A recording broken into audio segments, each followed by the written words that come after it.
Alright, so I have this special tool here, and I already pre-treated this with an enzyme product that's rated for carpet.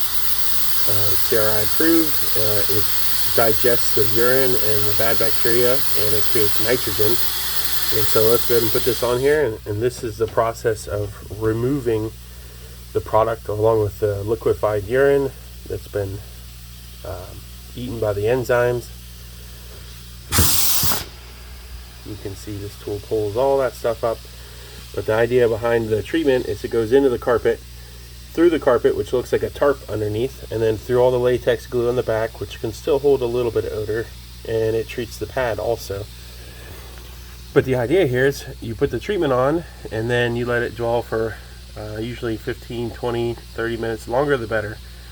And then once this product has had time to dwell and do its job, then you extract it, and then we're going to flush this carpet out with clean water, and that way we remove the most amount of urine possible from the carpet. And we're also doing this with extremely hot water, because hotter is better. You just want to make sure you don't overdo your heat, because you can damage the carpet if you don't know what you're doing. So, alright, brought to you by C&S Cleaning, your certified odor control specialist. Talk to you later.